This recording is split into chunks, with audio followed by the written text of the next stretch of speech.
Hi, my name is Richard Crawford, host of the Supply and Demand Show, where we delve into the dynamic world of the global supply chain and we navigate through the complexities, disruptions, and innovations that shape this vital network of interconnected businesses.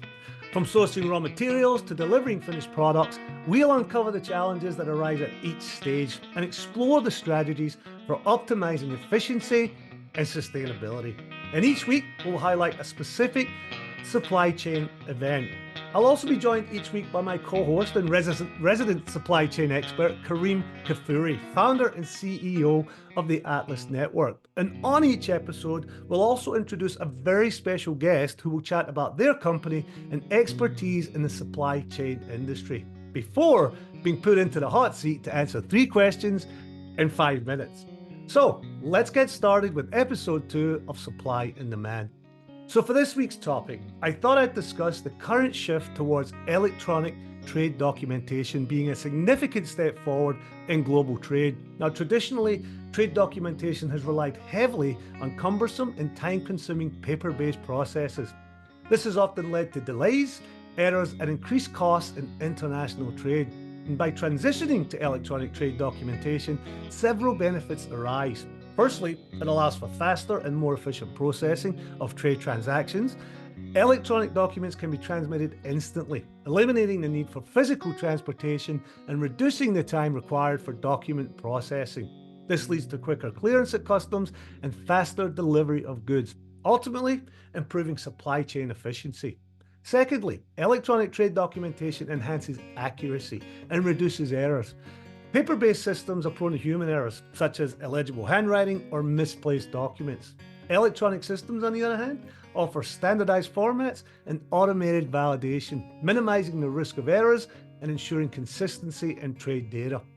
Furthermore, electronic documentation enables better transparency and visibility in global trade. With digital records, stakeholders can easily track and monitor the process of trade transactions, allowing for greater visibility into the supply chain. This increased transparency can help identify bottlenecks, address issues promptly, and enhance overall trade facilitation. In addition, the shift towards electronic trade documentation promotes sustainability.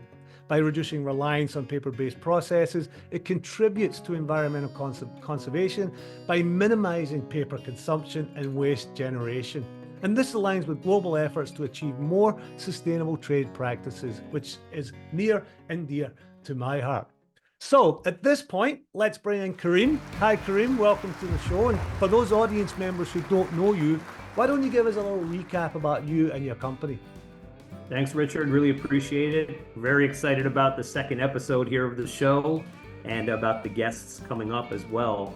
My name is Kareem Kaffouri. I'm the president of the Atlas Network. We are a global supply chain solutions company. And really, I look these days to be more of a supply chain thought leader more than anything else. I do a lot of talking on stages. I'm doing a lot of op-ed pieces and really just trying to make my imprint in this very kind of unique time that we have happening within supply chain.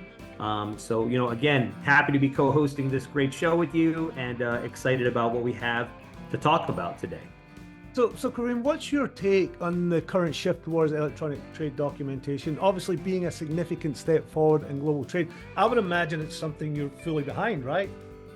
Absolutely. I mean, doing this for about 20 years, documentation is a very critical component of the supply chain process, especially when it comes to importation. You have your commercial invoices, your packing invoices, your ISF documents, your bill of ladings, all of these things that have to be transmitted cross-border, usually when you're doing imports, and need to happen at really kind of the speed of light. And if it's not properly digitized, you increase levels of errors, you increase wastage of paper, as you said before, increased manual efforts. And, with the digitization, you're able to do things such as improving forecasting, looking forward as far as the kinds of shipments that are being done, the types of transits that are occurring. So really, going digital provides not just cost savings, but also significant efficiencies and improvements for the future.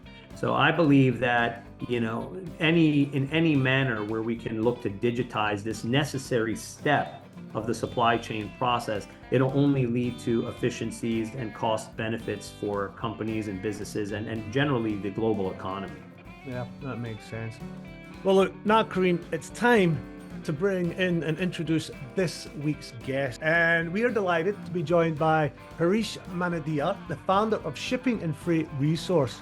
And he's been dynamic in shipping and freight industry for over 3 decades and has worked in several sectors of the industry, including clearing and forwarding, logistics, warehousing and distribution, ship operations, sales and marketing, and management in various countries. And Shipping and Freight Resource by Hariesh Manaadiar has been providing quality content since 2008, helping readers understand more about the businesses of shipping, freight, maritime, logistics, supply chain, and trade, allowing them to make better business decisions. And this resource covers various topics related to the industry, such as news, analysts, interactive discussions, executive insights from experts, guest articles, case studies, quizzes, and more. And it also features emerging technologies that are transforming the industry, such as electronic trade documentation, smart containers, MarTech, TradeTech, and LogTech. Welcome, Hariesh. That is quite the bio you have there, my friend. Tell us a little bit more about you and your company. Thanks for the opportunity, Richard, and it's great to be on your show. As you mentioned, I've been in the industry for about 35 years now, and shipping is in my blood, and once you get in, you don't get out.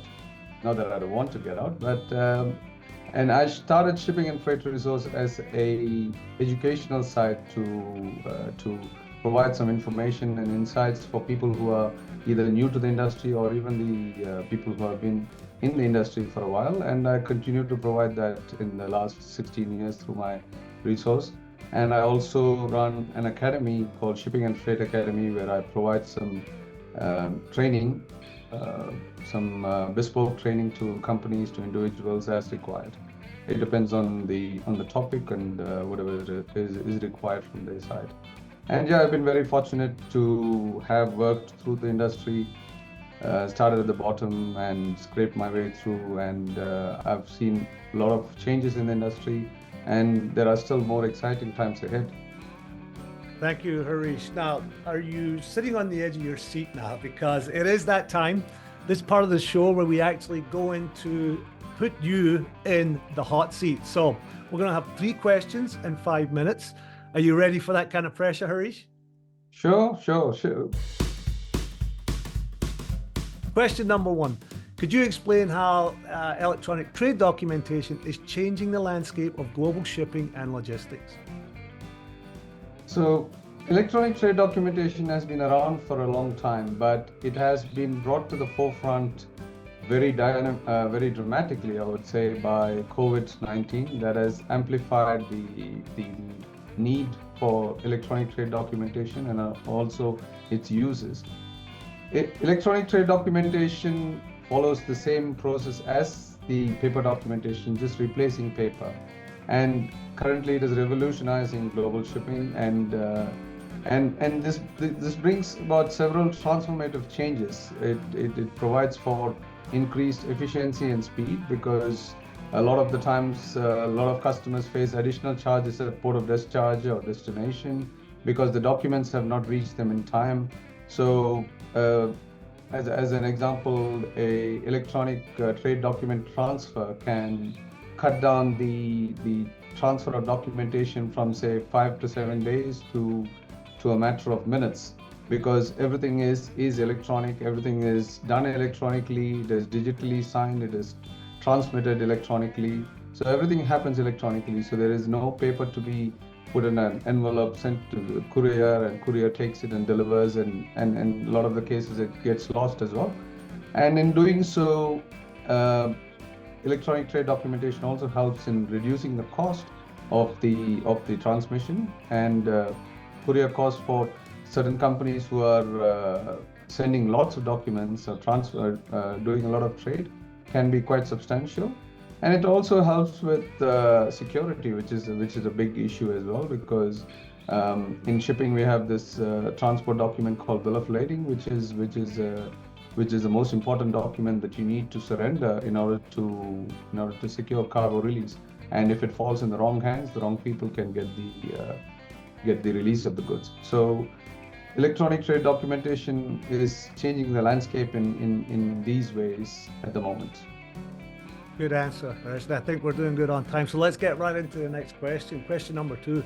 What are the main challenges businesses face in adopting electronic documentation, and how can they effectively navigate these hurdles? So while all these things that I said about electronic trade documentation sounds good, people are still wary of these things, and also because it has not been spoken about. Rather, it has been spoken about a lot, but it has not been adopted by several countries, people, companies, because there has been a lack of awareness, an acute lack of awareness, and its benefits have not been espoused as it is now. And also there is a question of integration of technology, because in the beginning stages, everybody needed to be on the same platform in order to be able to communicate, in order to be able to transfer documents. Now the case of interoperability has been sort of sorted, and there has been some good case studies, successful case studies that has provided this information, and it has proven that the documents can be transferred successfully. So, excuse me, integration has been an issue. Then also the resistance to change, because shipping has been carrying on the same way for centuries, and people are not immediately about to change it. It's not like a cell phone thing, for example, but the change management is coming, but it is taking much longer than anticipated. But initiatives such as the Electronic Trade Documentation Act by the UK, and those kind of initiatives which provides the same level of preference for electronic documents as it was for paper documentation. It gives the same legal rights, and so those kind of initiatives provide much needed impetus to this initiative. And there are also global bodies like Digital Container Shipping Association, BIMCO, and various shipping lines and shippers who have all come together and made some commitments that these adoption will be sped up, and they've committed to, for example, going 100% electronic bills of lading by the year 2030, which is a big commitment from most of the major shipping lines. And the other issue was also data security and privacy, but that has also been addressed in the new releases, subsequent releases of the softwares that are released by the electronic trade documentation service providers. All right, Hariesh, well, you're going to have to be fast on this last one and make the time. So looking towards the future, what do you think will be the next big innovation in trade documentation, and how should companies prepare for this?